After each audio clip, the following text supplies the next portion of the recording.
Hello and welcome to another mini vlog. हा आपण vlog चालू करूया थोडीशी पाणी पिण्याची ॲक्टिंगपासून, कारण आम्ही आलो तो पार्सल घ्यायला. लाज वाटतं त्याला, आज काही घेत नाहीच पाणी पाचताना व्हिडिओ काढतो.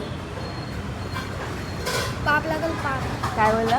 पाप लागल म्हणलं. लाज वाटते भावाला हॉटेलमध्ये आणते आणि फक्त पाणी प्यायला मागते.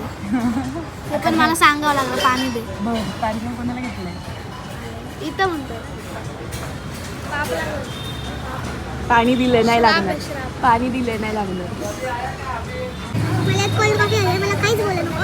मला फक्त उत्तर हा मध्ये हवं बस. आणि माझं उत्तर नाही. मी हा मध्ये म्हणलं ना, पण मला द्यायचंच नाही उत्तर हा मध्ये. मी डायरेक्ट सांगायला तिकडे मिल्कशेक बनवून ठेवले कॉम्प्लिमेंटरी. कॉम्प्लिमेंटरी नजर आहे ना, ज्याने कोणी ते मिल्कशेक ऑर्डर केलेत ना त्याला एवढी लागणार आहे. तिथे मिल्कशेक बनवून ठेवलेले आहेत आणि हा कधीपासून त्यांच्याकडे बघतोय आणि त्याला बस सुचतंय की भावाला काय घेत नाही. अरे भावाला लागायची पाहिजे एवढी भाजी घ्यायला आली मी त्याला. घरी जाऊन देणार नाही मला, पण बघून येतो तोपर्यंत आपली भाजी येते. निघून जायचं भाजीपर्यंत खेळायचा टाइमपास करत.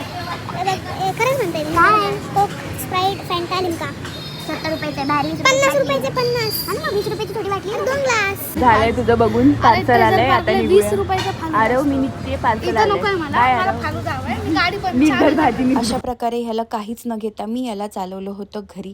गाडीवरती पण इकडून तिकडून मला प्रत्येक गाडी दाखवत चालला होता की इथे कॉफी पिऊ, इथे ज्यूस पिऊ, आणि याला इग्नोर करत मी बळजबरी घरी चालवलं होतं. पण मम्मीचा अचानक फोन आला की येताना 2 सेल घेऊन या, गिझरचे सेल गेलेत म्हणून. मग मी 2, 4, 5, 6 दुकानं फिरल्यानंतर फायनली आफ्टर 2000 अटेम्प्ट्स आम्हाला सेल भेटलेत. आता जाऊया घरी. सेल घेऊन आम्ही गेलो होतो घरी. मस्त गरमागरम पनीरची भाजी चपाती खाऊन आम्ही गेलो होतो अक्काकडे कोथरूडला.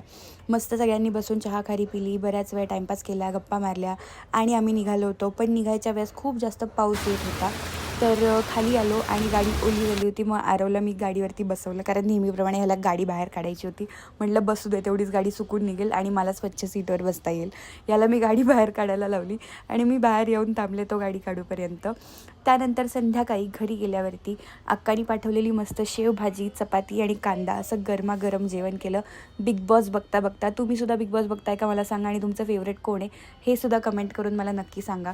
आरवनी हे कुठून तरी चीज नगेट्स आणले होते, तर खूप टेस्टी लागत होते. हे सुद्धा जेवणाबरोबर आम्ही घेतले गरमागरम खायला. आणि आरव प्रत्येक घासाला मला हे चीज पूल दाखवत होता, आणि डिम्पीसुद्धा. खूप टेस्टी वाटले. पण वरतून थोडासा आम्ही पेरी पेरी मसाला टाकला, कारण मला असं स्पाईस कमी वाटत होतं. त्यानंतर आरवनी यूट्यूबवरती बघितला होता हा ऑरिओ केक, जो त्यांनी बनवला. खूप टेस्टी झाला होता. हा सगळ्यांनी मिळून आम्ही बसून खाल्ला. That's it for the vlog. Thank you for watching. Like, share and subscribe. आरवची मेहनत आपण खाली त्याच्यात ताटात घ्यायचं का ह्याच्या